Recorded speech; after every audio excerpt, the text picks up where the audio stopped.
निमित्तानं सांगायचं आहे की ज्या प्रकारे मनोज जरंगे एकनाथरावजी शिंदे उपमुख्यमंत्री यांचे शिष्य आहेत का याच्यात मला पडायचं नाही, परंतु मनोज जरंगे ज्या प्रकारे व्यक्त होत आहे ते आक्षेपार्ह व्यक्त होणं ही त्याच्या बापाची जहागीरदारी नाही। या देशामध्ये भारतीय संविधान ज्या दिवशी अंमलात आलं त्या दिवशी कोणी पाटील म्हणून बोलण्यासाठी किंवा राजा म्हणून बोलण्यासाठी कोणी शिल्लक उरलेले नाहीत, कोणी शिल्लक उरलेले नाहीत। त्यामुळं ज्या प्रकारे हीन करून, ज्या प्रकारे अपमान करून, ज्या प्रकारे नीच भाषा वापरून भटक्या विमुक्त असतील, ओबीसी असतील, मागासवर्गीय असतील, भिक्षुकी करणारे आमचे कुडमुडे जोशी ब्राह्मण असतील, कुणाची सुद्धा राईट टू डिग्निटीला हात लावू दिला जाणार नाही। आणि जे असा हात लावण्याचा प्रयत्न करेल मनोज जरंगे सारखा त्याला कायदेशीर धडा शिकवल्याशिवाय राहणार नाही। मला आपल्या माध्यमातून आज दोन प्रश्न उपस्थित करायचे आहेत। मनोज जरंगे हा लाईव्ह येतो एका चॅनलवर आणि लाईव्ह आल्याच्या नंतर मनोज जरंगे काय करतो तर सन्माननीय आमचे, मला जात कोणाची पाहायची नाही, उदय ब्राह्मण आहे की नाही मला त्याच्यात पडायचं नाही, उदय ब्राह्मणांसोबत किंवा ओबीसीचा कैवारी आहे की नाही तो त्याची लिबर्टी आहे, सन्माननीय मंत्री उदय सामंतांची। परंतु उदय सामंतांना फोन लागतो आणि तो फोन किती आक्षेपार्ह आहे। त्याच्यामध्ये हा मनोज जरंगे 52 कुळ्या म्हणतो, 52 कुळ्या म्हणतो, 52 कुळ्या म्हणतो। मला सन्माननीय उपमुख्यमंत्री एकनाथरावजी शिंदे साहेबांना आणि उदय सामंतांना विचारायचं आहे, ज्यावेळेस एकनाथ शिंदे साहेब मराठ्याचे आहेत, जरंगे म्हणतो मराठ्यांचे पुढारी आहेत, आमचं काही देणं घेणं नाही। शिंदे साहेबांनी जन्मभर मराठ्याचं पुढारपण करावं, कारण शिंदे साहेबांना शिवसेनेमधल्या बहुजनांनी ओबीसींनी पुढे नेलं, पण आता त्यांच्या अंगात मराठेपण पुढारपण आला असेल आणि जरंगे जर शिक्का लावत असेल तर ते त्यांना लखलाप। परंतु ज्या प्रकारे मनोज जरंगे 52 कुळ्या म्हणला, आमच्या सन्माननीय समाज तेली असो, समाज ओबीसी असो, समाज एससी असो, हे अपमानकारक बोलणं शिंदे साहेबांना चालतंय का? शिंदे साहेबांना ठाणे का रिक्षा, ठाणे का रिक्षा, ठाणे का रिक्षा म्हणल्याच्या नंतर एवढी आग लागते, एवढी आग लागते त्या शिंदे साहेबांना धेडग्या मारड्या म्हणल्यासारखं 52 कुळ्या म्हणणं आहे, 52 कुळ्या म्हणणं आहे, 52 कुळ्या म्हणणं आहे। शर्मेनं लाज वाटायला पाहिजे, शर्मेनं लाज वाटायला पाहिजे। उदय सामंतांनी म्हणायला पाहिजेत होतं, stop that mister Manoj Jarange, stop that mister Manoj Jarange, हे उदय सामंतांकडून अपेक्षित होतं। परंतु कसे कान मंत्री आहेत उदय सामंत, कान मंत्री आहेत, जे माननीय उपमुख्यमंत्री एकनाथ शिंदे साहेब सांगतील ते उदय सामंत बोलतील, नाही बोलले तर मग पुन्हा पुन्हा ती स्टोरी सुरू होते। शिरसाट दीपकेला बोलायला गेला, शिरसाटला काढायची भाषा, उदय सामंत आम्हाला बोलला किंवा आम्ही मतदार ना किंवा भारतीय जनता पक्षाच्या कोणत्या एका मित्राला जास्त बोलला तर उदय सामंतची गच्छंतीची भाषा, ह्या सगळ्या गोष्टी उघड्या डोळ्याने आम्ही बघत आहोत। हे एंटरटेनमेंट नाही उदय, हे एंटरटेनमेंट नाही, हे एकनाथ शिंदेचा जो पिक्चर आहे माननीय उपमुख्यमंत्र्यांचा, त्याचा सेकंड इंटरव्हेलच्या नंतरचा जरंगे पार्ट आहे का, असा सुद्धा मी प्रश्न उपस्थित करतो। उद्या जर मनोज जरंगे जसं 52 कुळे साहेबांना कुळ्या म्हणला, कुळ्याचा अर्थ माहितीये एकनाथ शिंदे साहेब, तुम्ही ज्या वेळेस काल मी मेसेज उदयला टाकल्याच्या नंतर, उदयचं उत्तर आल्याच्या नंतर ज्या घाई गडबडीने तुम्ही माध्यमांसमोर आलात, म्हणजे बघा, तुम्हाला ओबीसींनी तुम्हाला शिवसेनेत होतात बाळ ठाकरेंच्या त्यावेळेस कोणी मोठं केलंय आत्मपरीक्षण करा. त्या ठाण्यामध्ये मराठे नव्हते. पण आता ठीक आहे, परंतु ज्या प्रकारे तुम्ही व्यक्त झालात, तुम्ही बावनकुळे साहेबांना असं बोललाय, कुळ्या म्हणून अपमान केलाय, मारड्या मांगड्या म्हणल्यासारखं, त्याच्यावर तुम्ही भ्रश शब्द का बोलला नाही? तुमच्या तोंडात मला म्हणायचं नाही आमच्या गुराख्यांच्या भाषेत, शिंदे साहेब महानदी उपमुख्यमंत्री एकनाथ शिंदे साहेब, हा राग आहे, हा राग आहे, ही व्यवस्था आहे, हे ग्रामीण भागातला अन्याय आहे, जो की माध्यमांसमोर येऊन मला म्हणायचं नाही की गुराख्यांच्या भाषेत माजलेपणाची अवस्था आहे, माजलेपणाची अवस्था, माजलेपणाची अवस्था आहे. आणि म्हणून तुम्ही जर असं म्हणाला असतात जसं उदयनं म्हणायला पाहिजेत होतं, स्टॉप दॅट जरंगे, त्याच प्रकारे तुम्ही म्हणायला पाहिजेत होतं की मनोज जरंगेने ज्या प्रकारे तुमच्या सहकारी तुम्हाला भारतीय जनता पक्षामुळे आणि तुम्हाला यांच्यामुळे सामान्य कष्टकऱ्यांमुळे तुम्हाला मिळालेली मतं तुम्ही उपमुख्यमंत्री झालात. जरंगे म्हणतो तुम्ही केवळ मराठ्यांमुळे झालात, याचा खुलासा तुम्ही द्यायला घाबरता. जरंगे म्हणतो की माझे आणि शिंदे साहेबांचा खूप त्यांचा लाडोबा आहे. अरे लाडोबा कसा आहे, आम्हाला आमच्याजवळ टेंडरच्या काही कॉपी आहेत, माझ्याकडे सुद्धा काही कॉपी आहेत. मग हे त्या टेंडर मधून की आपला आमचा प्रसाद भेटायला गेला होता म्हणून हे आग लागलेली हे का दोन बॉयलर पेटलेत का? मग प्रसादचं बॉयलर पेटल्यामुळं जरंगे कंपनीमध्ये मग एकनाथ शिंदे साहेब तुमचं बॉयलर पेटलंय का? मग हे दोन बॉयलर मधलं भांडण सुरू केलंय का तुम्ही? आणि म्हणून मला हे म्हणायचं आहे की एकनाथ शिंदे साहेब, ज्या प्रकारे तुम्ही मनोज जरंगे पाटील म्हणालात, त्या तुमच्या वक्तव्यामध्ये बावनकुळे साहेबांचा सार्वजनिक, एका बावनकुळे साहेबांचा नाही, तमाम तेली समाज असेल, ओबीसी समाज असेल, जे कोणी वंचित घटक असतील त्यांचा सार्वजनिक अपमान केलाय. आणि तुमचा लाडोबा म्हणून तो पुन्हा स्वतःची शेवट करतो. आणि त्या पुढे जाऊन उदय सामंत म्हणतात, तो म्हणतो की 4 जात प्रमाणपत्र. आता हे 4 जे जात प्रमाणपत्र आहेत त्याच्यामध्ये ज्या 4 भगिनींना, मग जिल्हा परिषद छत्रपती संभाजीनगर आहे, जिल्हा परिषद परभणी आहे, अशा आणि काही नगर परिषद आहे, तिथल्या भगिनींचे जात प्रमाणपत्र रद्द झाले. चूक काय झाली? काहीच चूक नाही, कारण कागदपत्र, पुरावा, त्या जात वंशावळ, हे सगळ्या गोष्टी पाहिल्या जातात. आणि जर जात प्रमाणपत्र रद्द झाले त्यावर उदय सामंत म्हणतात 100%. बाग भाई उदय, दोस्त है तू, मेरा भाई है तू, मैं कल भी बोला, लेकिन जब कोई आरक्षण के राजनीति में गलती करेगा, गंदगी करेगा, तो हिसाब भारत के संविधान से होगा, ये भूलना मत. और ये एकनाथ शिंदे साहब को भी बताने के लिए मैंने बोला, मैंने कल उनको बताया कि एकनाथ शिंदे साहब को भी बता देना की यह गलत है. आणि मला अपेक्षा ही होती की सगळे शिवसेनेचे माणसं म्हणून उद्या संजय शिरसाटला मारड्या म्हणलं, संजय म्हणलं, शिरसाट्या म्हणलं तर चालणार आहे का तुम्हाला? ही हळूहळू ही बदलत जाणारी भाषा आहे. त्याच्यामुळं त्या भाषेला कंट्रोल करण्यासाठी, लगाम लावण्यासाठी, कासरा वाढण्यासाठी हे मला बोलावं लागतंय. मी नाही बोललं तर बोलल कोण? आणि म्हणून ही व्यवस्थेची भाषा चालणार नाही.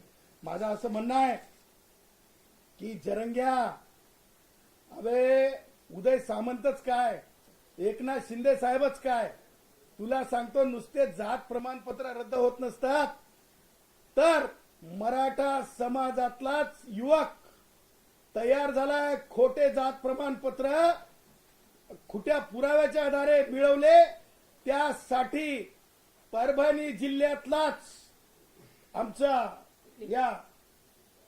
आमचा दत्ता रेंगे पाटील, ये है मेरा दत्ता रेंगे पाटील, मराठा समाजाचा नेता आहे, युवा नेता आहे. नुसतं जात प्रमाणपत्र रद्द होत नसते मनोज जरंग्या. तू जर मध्ये आला, तुझ्या भाषेला तुला त्याच प्रकारे उत्तर दिलं जाईल. तू काय कोणी बालेखान लागून घेतला नाहीस. आणि जा शिंदे साहेबांना सांग आणि उदय सामंतांना सांग, काय भारे बांधून घ्यायचे ते भारे बांधून घे म्हणा. अरे मुख्यमंत्र्यांची आई बहीण काढता, सामान्यांची आई बहीण काढता. बावनकुळे साहेबांना कुळ्या म्हणता, मारड्या मागड्या म्हणल्यासारखं. माफी मागत नाही, उलट खात्री देता. 100% उदय सामंत, थांबा इथं, 100% उदय सामंत. नुसतं जात प्रमाणपत्र रद्द होत नसतंय तर गुन्हे दाखल होतील आणि तक्रार मराठा समाजाचे दत्ता रेंगे पाटील देतील.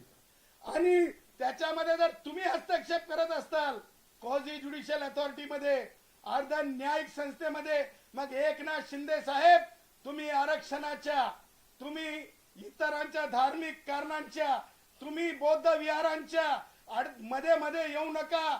तुम्ही झोपडपट्ट्या तोडण्याच्या भानगडीत यांना पडू देऊ नका. आधीच लोक तुम्हाला शिंदे टोळी म्हणायला लागलेत. हे तुमचं चालणार नाही. तुम्हाला ज्या, मी म्हणत नाही अपघातानं तुम्ही मुख्यमंत्री झाले होते, मी म्हणत नाही तुम्ही अपघातानं मुख्यमंत्री झाले होते, परंतु ऍक्सिडेंटली मी म्हणत नाही. तुम्ही मनानं खूप चांगले असाल, परंतु तुमच्या डोक्यामध्ये म्हणजे जातीय राजकारण आणलं असेल.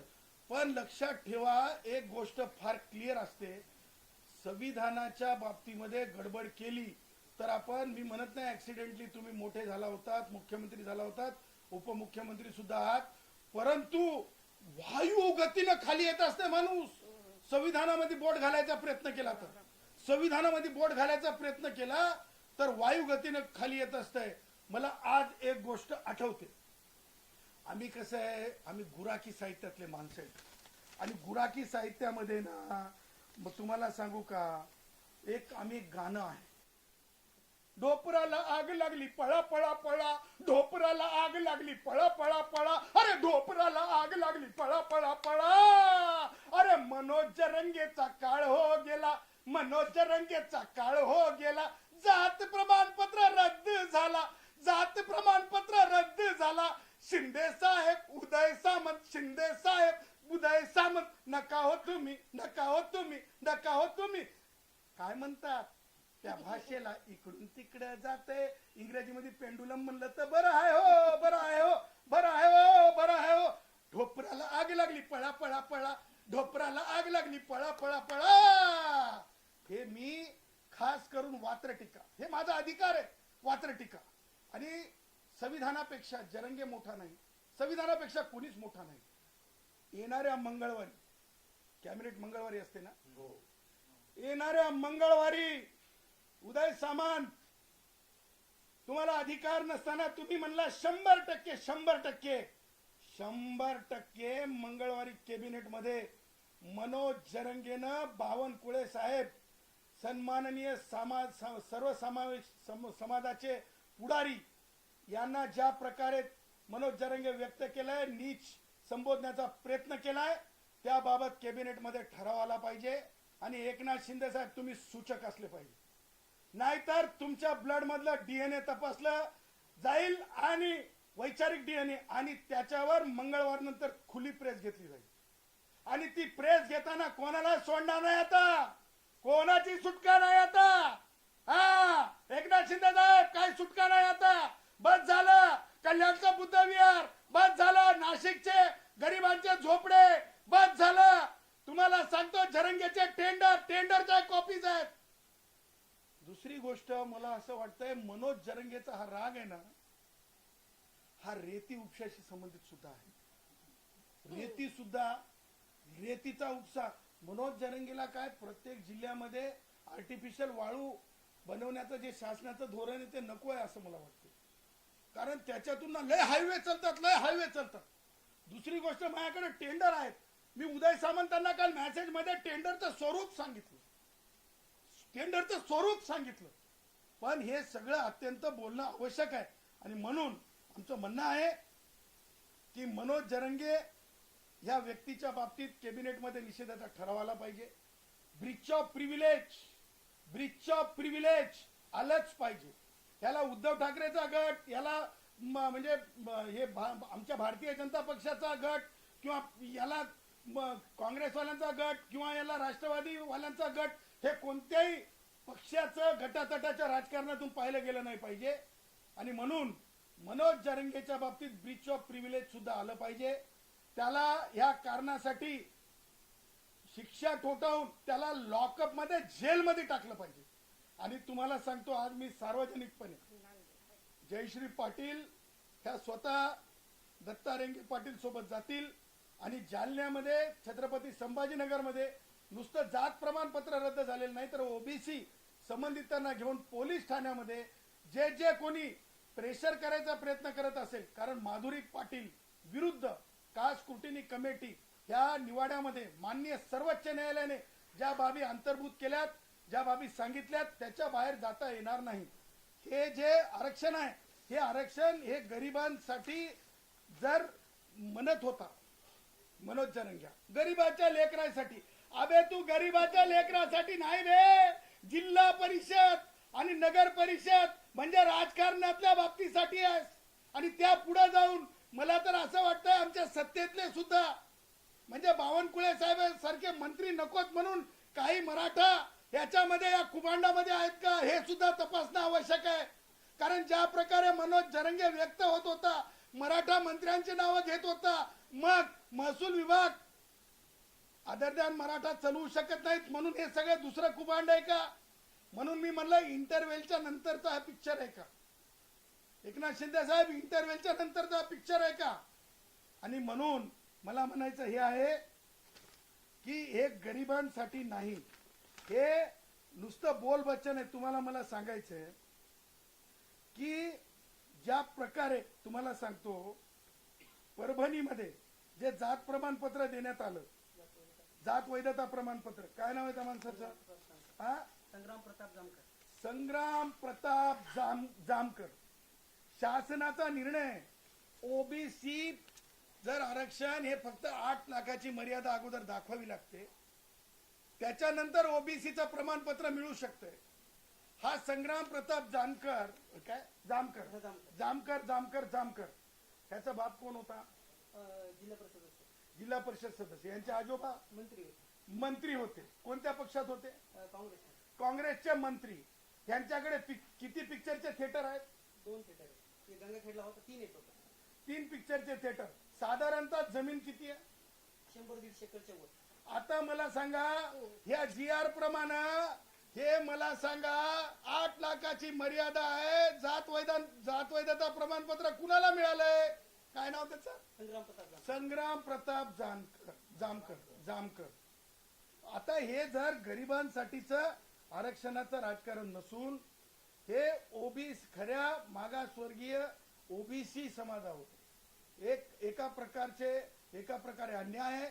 आणि बावनकुळे साहेबांनी राजरोसपणे या मनोज जरंगेला असं वाटतंय की जसा धंदा करतात, व्यापार करतात, धंदा करतात, व्यापार करतात, त्या प्रकारे प्रमाणपत्र वाटप होऊ द्यावेत आणि लखलाभ होऊ द्यावं.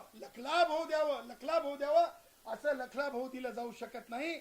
आणि म्हणून या गोष्टीचा आम्ही निषेध करतो, मनोज जरंगेचा निषेध करतो. एकनाथ शिंदे साहेबांनी काल कान पिचक्या तरी घ्यायला पाहिजे होत्या. किती लाड करावं द्या एकनाथ शिंदे साहेबांचा मनोज जरंगे, पण काल त्यांनी भ्रष्ट शब्द काढायला पाहिजेत होता. उदय सामंत चुकले, त्यांनी माफी मागायला पाहिजे. उद्या जर भटुकड्या सामंत्या म्हणलं तर चालणार आहे का? भटुकड्या सामंत्या म्हणलं तर चालणार आहे का? सॉरी टू से असं चालणार आहे का? उद्या तुम्ही ब्राह्मण आहेत म्हणून तुम्हाला त्रास दिला तरी गुणरत्न आणि जयश्री आहे, लक्षात ठेवायचं. कुणाला एकटा पडू दिला जाणार नाही. परंतु माननीय बावनकुळे साहेबांनी, कोणत्याच मराठा महसूल मंत्र्यांनी गाव तिथं स्मशानभूमी दिली नव्हती. हे आपले काय नाव होते इथले ते नगरचे विखे पाटलांनी देऊ शकले नव्हते, ह्या बावनकुळे साहेबांनी दिले.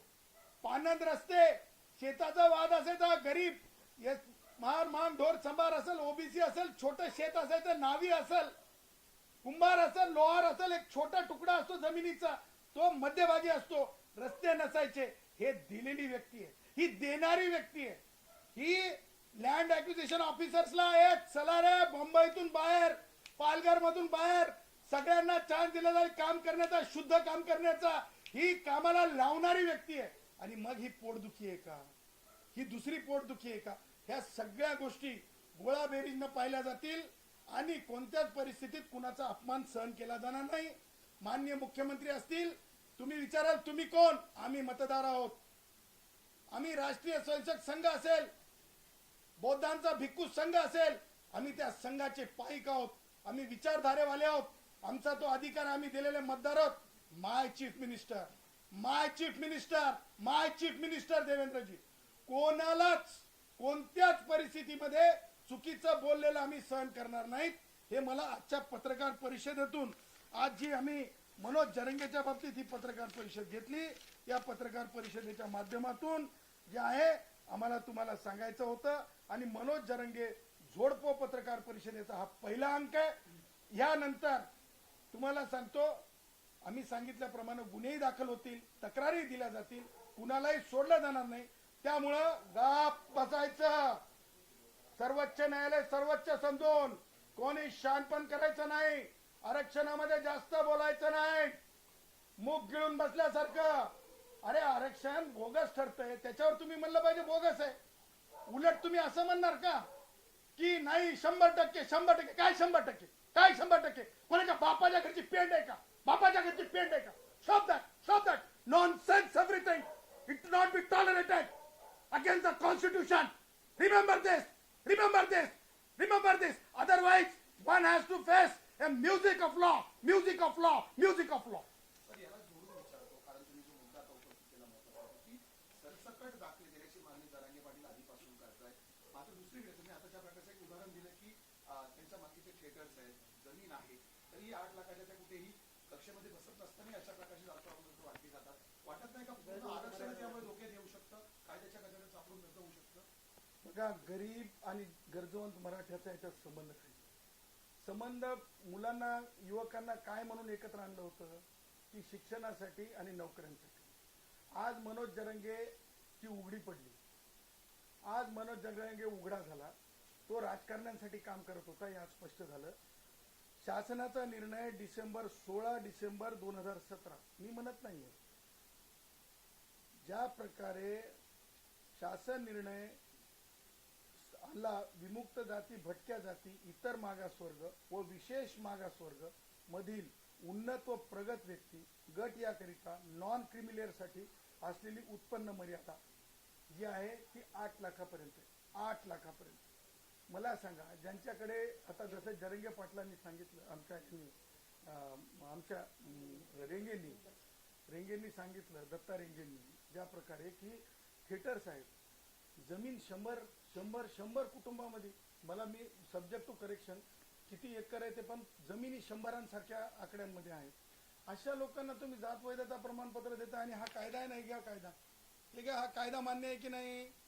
या कायद्यानुसार तुम्हाला कोणत्याच परिस्थितीमध्ये या उत्पन्न गटाच्यावर लाभ घेता येत नाही आणि असा लाभ घेणारे प्रमाणपत्रच देता येत नाहीत. पत्रकार साहेब, तुम्ही काय विचारलं नंतर, माझं असं म्हणणं आहे की या जर म्हणजे याच्यामध्ये उत्पन्न गटाच्या बाहेर असाल तर लाभच घेता येत नाही, प्रमाणपत्रच देता येत नाही, खोटे अफिडेव्हिट आहे, फसवणूक आहे, जाळी प्रमाणपत्र तयार करणं आहे, खऱ्या मागासवर्गीयांची जागा हिरावून घेणं आहे. ह्या सगळ्या गोष्टी कलमांखाली गुन्हा दाखल होतो, FIR होतो. या अगोदर सत्तेतले राजकारणी असो की विरोधातले राजकारणी असो, अशा प्रकरणांमध्ये पोलीस स्थानकांमध्ये गुन्हे दाखल झालेले आहेत, हे वेगळं सांगण्याची गरज नाही. ज्या प्रकारे त्यांनी आरोप केले त्यांनी आरोप केले की जात वैधता प्रमाणपत्र फेटाळले झाले, मात्र आकडेवारी जी समोर येते प्रशासनाकडनं 20,000 अर्ज आले होते, त्याचे 15,000 मान्य झाले, म्हणजे जात वैधता प्रमाणपत्र त्यांना मिळालं. अशामध्ये असे आरोप करणं, माझं म्हणणं साफ आहे की मनोज जरंगे हा धंदेवाईक आहे. मनोज जरंगे रेतीवाल्यांशी किती त्याच्या जवळचे नातेसंबंध आहेत. त्याचबरोबर PWD आणि माननीय उपमुख्यमंत्री एकनाथ शिंदे साहेबांकडे कोणतं खातं आहे? नगर विकास. ह्या सगळ्या टेंडरशी संबंधित सुद्धा कसं गोडी कोणाला काय वाचायची असते, मला संविधान वाचायची गोडी असते, मनोज जरंगेला टेंडर वाचायची गोडी आहे. मग टेंडर आम्हाला संविधान वाचता वाचता संविधान निर्मितांनी ज्या प्रकारे संविधान निर्माण केलं तिथपर्यंत वाचत जावं लागतंय. जरंगेला एकनाथ शिंदे साहेबांपर्यंत यावं लागतंय, कारण टेंडरची गोडी आहे, आम्हाला संविधानाची गोडी आहे. टेंडरची गोडी, संविधानाची गोडी, हे गोडीचा प्रश्न आहे. आणि गोडीतून फोडी फोडी फोडी, नोटा ओढी ओढी ओढी, गोडी गोडी गोडी, नोटा ओढी ओढी ओढी, असं सगळं आहे. त्यामुळं जरंगे हा विश्वास पात्र नाही. दुसरी गोष्ट, मला येणाऱ्या काळात मान्य बावनकुळे साहेबांना महाराष्ट्रातले भटके विमुक्त ओबीसी जे अक्षरशः वंचित घटक आहेत, मग ब्राह्मणाचे सुद्धा असतील आमचे, ज्यांना आपण म्हणतो की कुडमुडे जोशी, त्या सगळ्यांना घेऊन बावनकुळे साहेबांना भेटायचे आणि SIT नेमल्या गेली पाहिजे या प्रकरणात. आता तुम्हाला सांगितलं की 8 लाख म्हणजे मर्यादेच्या वर कसं माणूस ते भोगू शकतो व्हॅलिडिटी, आणि कसा तो माणूस लाभ घेऊ शकतो, हा लार्जर क्वेश्चन आहे. आणि या लार्जर क्वेश्चनसाठी जर थिएटरचे मालक व्हॅलिडिटी घेऊन जर नाचत असतील तर हे चालणार नाही. हे कायद्याच्या विरुद्ध आहे. आणि पत्रकारांनी सांगितलं म्हणजे या असे 15,000 लोकांचा किती रेव्हेन्यू जनरेट झाला असेल हे विचार करा. 15,000 लोकांचा रेव्हेन्यू किती जनरेट झाला असेल. किती बाबा बाबा बाबा बाबा बाबा उदयच्या भाषेत सांगायचं तर त्या आंब्याचे काय म्हणतात पेट्या, आंब्याच्या पेट्या किती भरल्या असतील. उदयच्या भाषेत सांगायचं तर आंब्याच्या पेट्या किती भरल्या असतील, आंब्याच्या पेट्या किती भरल्या असतील. ह्या सगळ्या गोष्टी नाही, पेट्या आम्हाला पेट्या बऱ्या पडतात, आंब्याच्या पेट्या. मी कॉपी कॅट करत नाही, मी जे बोलतो ते थेट बोलतो, नेट बोलतो, डंके की चोट पे बोलतो. आणि म्हणून आता या पत्रकार परिषदेला परत तुमचे प्रश्न येण्याच्या अगोदर मी परत म्हणतो, ढोपराला आग लागली पळा पळा पळा, ढोपराला आग लागली पळा पळा.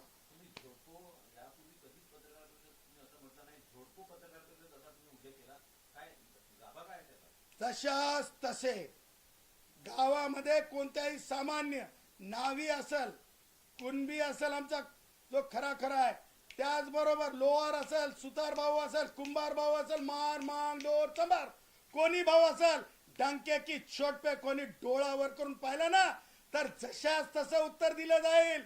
सार्वजनिक दिलं जाईल, सामाजिक दिलं जाईल, कायदेशीर दिलं जाईल. आणि तुम्हाला सांगतो एक शब्द आहे, भीमटोला भीमटोला भीमटोला भीमटोला भीमटोला, भीमटोल्यानं सुद्धा उत्तर दिलं जाईल. उद्धव ठाकरे बरे म्हणायची वेळ आणू नका, उद्धव ठाकरे शिंदेना समजावून सांगा, असं पण म्हणतायत. बघा आता शिंदेवरला राग हा चॅनलच्या समोर येऊन पुढचं राजकारण करण्यासाठी मी नाही त्यातली कडी लावा आतली, मी नाही त्यातली कडीवर लावा आतली सारखा पार्ट आहे का. म्हणजे शिंदे साहेबांना अगोदर बोलायचं कमी अधिक, त्याच्यानंतर बोलायचं की आम्ही बघा एक वाक्य आहे शिंदे साहेबांबद्दल की गद्दार म्हणल्याच्या नंतर काय रे मराठ्यांची पाठी तुमच्या पाठी सांगते गद्दारीचा डाग पुसण्यासाठी हा मनोज जरंगे आयोडीन घेऊन गेला होता की काय. म्हणजे मनोज जरंगे एकनाथ शिंदे साहेबांना काय बोलला पत्रकार परिषदेमध्ये, उदय डोळसपणे बघायचं, कानानं ऐकायचं. मनोज जरंगे म्हणला गद्दारीचा डाग पुसण्यासाठी मराठ्याने काय केलं, डाग पुसण्यासाठी सपोर्ट केला. म्हणजे मनोज जरंगे का आयोडीन घेऊन गेला होता की स्पिरिट घेऊन गेला होता की सॅनिटायझर घेऊन गेला होता. हे सगळ्या गोष्टी आहेत ना या अत्यंत खालच्या स्तरावरल्या आहेत. आणि म्हणून जोडो पत्रकार परिषदा सुरू झालेल्या आहेत. कायदेशीर गुन्हे दाखल करण्याची प्रक्रिया चालू होईल. कुणालाही सोडलं जाणार नाही. कायद्याचं राज्य आहे. कोणाला हिनवलेलं सहन केलं जाणार नाही. गाव कुसाबाहेर कोणाला त्रास दिलेला सहन केला जाणार नाही. आणि जे बोगस प्रमाणपत्र आहेत ते नुसते बोगस नाहीत तर त्या बाबतीमध्ये गुन्हे दाखल करण्याची प्रक्रिया पूर्ण करणे. फडणवीसांचा उल्लेख तुम्ही माय चीफ मिनिस्टर करता, त्याच फडणवीसांचे 15-20 आमदार मी पाडणार असं पण म्हणताय. अहो मनोज जरंगे संतोष देशमुखची पत्नी ती निवडून आणू शकला नाही. हा ग्रामपंचायतीमध्ये नेता म्हणून लायकीचा नाही. हे लोकांनी त्याची लायकी दाखवून दिलेली आहे. आणि माननीय माय चीफ मिनिस्टर मिस्टर देवेंद्रजी हे देशातल्या अनेक राज्यांमध्ये जातात. तिथं प्रचार केला त्यांनी. तिथं सुद्धा भारतीय जनता पक्षाची म्हणजे झेनझीची मतं देवेंद्रजीच्या बाजूने असतात, कारण जेनझीला आमच्यासारख्या मतदारांना simple living but high thinking जे आहे कोणतेही आडेवेडे घेऊन बोललेलं आवडत नाही आणि त्यामुळं माननीय मुख्यमंत्री देवेंद्रजी कोणताही आडावेडा घेऊन हे करत नाहीत. आणि दुसरी गोष्ट, माननीय देवेंद्रजी कधीच भाषण, आमचे माननीय एकनाथरावजी शिंदे साहेब जसं बघून वाचून भाषण देतात तसं त्यांना बघून काहीच करायची गरज नसते, कारण ते विद्यार्थी जीवनापासून चळवळीतून आलेले आहेत. ते नागपूर सारख्या ठिकाणी RSSचं हेडक्वार्टर आहे तर दुसऱ्या बाजूला दीक्षाभूमी आहे, अशा ठिकाणाहून ते आलेले आहेत. आणि मला असं वाटतं की नॉन प्रिज्युडाइज ब्रेन असलेले मुख्यमंत्री आहेत, त्यामुळे जरंगेची लायकी ग्रामपंचायत निवडून न आणू शकणारी आहे, कारण राजकीय लायकी सगळ्यांनी डोळ्यांनी बघितली. संतोष देशमुख सारख्या प्रकरणात आणू शकला नाही. त्यामुळं जरंगे काय लायकीचा माणूस आहे सगळ्यांना माहिती आहे. आणि त्यामुळं मला असं वाटतं की जरंगेच्या बोलण्याला कोणी किंमत द्यायची गरज नाही, परंतु जरंगे ज्या प्रकारे चुकीचं बोलल, हिनून बोलल, त्याला मात्र प्रभू श्री राम जी का टोला, भारत रत्न डॉक्टर बाबासाहेब आंबेडकर जी का टोला लगाए बिना नहीं छोड़ेंगे. जी पत्रकार परिषद घेण्यात आली त्यातला एक मुद्दा होता 4 नगरसेवकांच्या जात प्रमाणपत्र नाही, 2 जिल्हा परिषद 2 नगरपालिका. जात पडताळणी प्रमाणपत्र रद्द झाले तो प्रकार होता. आता सर्वसामान्यांचा जर विचार करायला गेला तर तुमचं असं तुम्ही मानलं कुठलीही जात पडताळणी समितीकडे जर आपलं अर्ज जातं काही त्रुटी राहिली तर आपल्याला ती परिपूर्ण करावी लागेल. तुम्हाला काय वाटतंय का झोपतं हे प्रकरण? हे प्रकरण झोमण्याचं कारण हे इंटरव्हेलच्या नंतरचा फिल्म आहे आणि हे जरंगे आणि हे ठरवून ते कालचा व्हिडिओ व्हायरल करण्यात आला प्रेसचा एका खाजगी वृत्तवाहिनीला आणि हे सगळे ठरवून आहे. त्याच्यामुळं मला हे म्हणायचं की माननीय एकनाथरावजी शिंदे साहेब अशा प्रकारचं राजकारण तुमच्या पिलावळ असलेल्या जरंगेला करू देऊ नका. तुमची पिलावळ असलेल्या आहे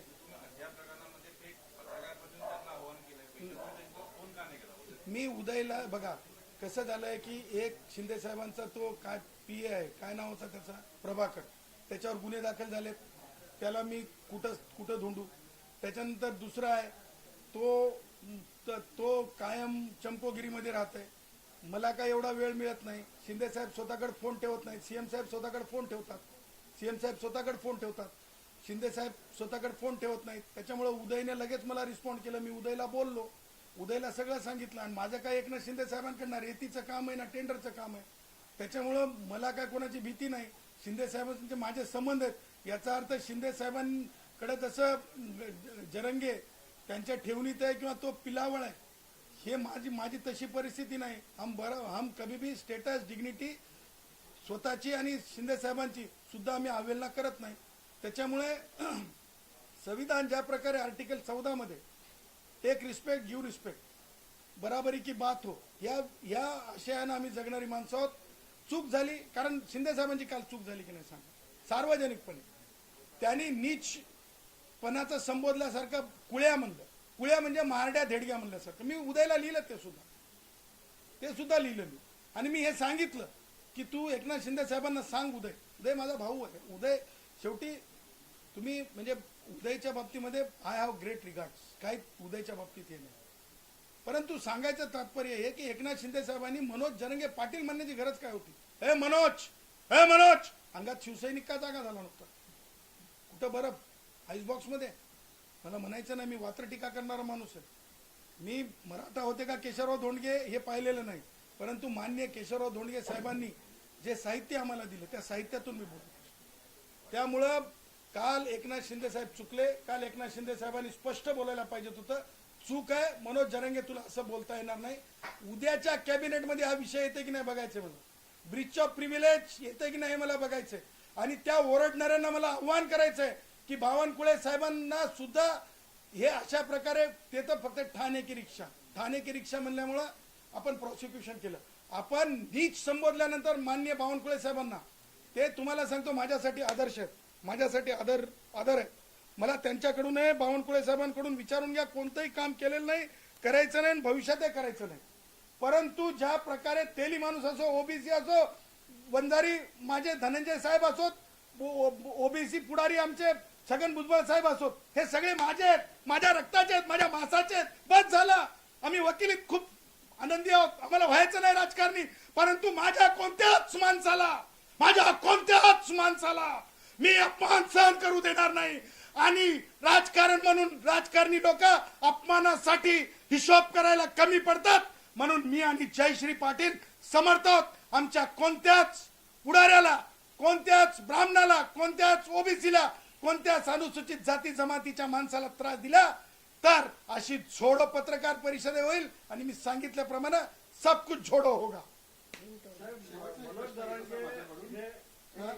मी शेवटचा प्रश्न घेतो, कारण जरांगे पाटील सातत्याने अशा प्रकारची वक्तव्य करून तुम्हाला वाटत नाही की पुन्हा एकदा महाराष्ट्रामध्ये मराठा वर्सेस ओबीसी असं एक नवीन जातीय तेढ निर्माण केलं जातोय? मी अगोदरही माननीय एकनाथरावजी शिंदे साहेबांना सांगितलं, एकनाथरावजी शिंदे साहेब, तुम्ही मराठा राजकारणामध्ये आलात, तुम्ही, मला माहित आहे की बाळ ठाकरेंची शिवसेना ही ओबीसीची शिवसेना होती, ती काय मराठा शिवसेना नव्हती. त्यावेळेस सगळे लोक काँग्रेस आणि राष्ट्रवादीमध्ये होते, पण तुम्ही अंगीकारलं मराठा राजकारण, मला त्याच्याबद्दल म्हणायचं नाही. त्यानंतर तुम्ही मातंग समाजाला तुम्ही, म्हणजे मला म्हणायचं नाही तुम्ही रसद पुरवली नाही पुरवली, ते तुम्हाला भावनेला आणि तुमच्या शहाणपणाला माहीत.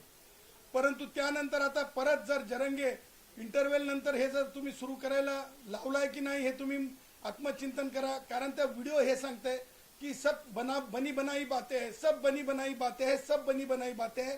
अशा प्रकारे महाराष्ट्राला आम्ही डिस्टर्ब होऊ देणार नाही.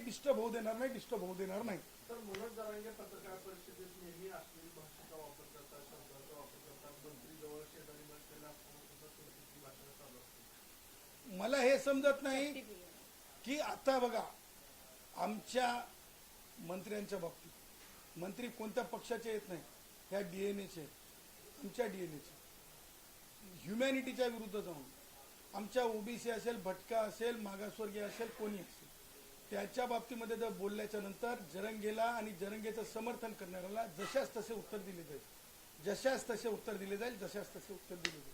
चलो, धन्यवाद.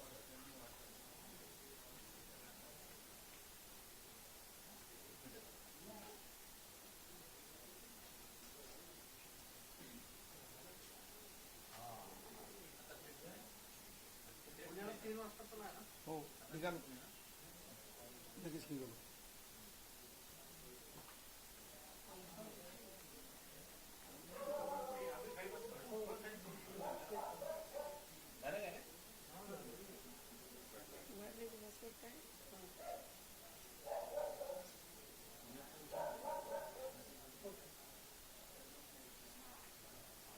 Triple 4 times 100.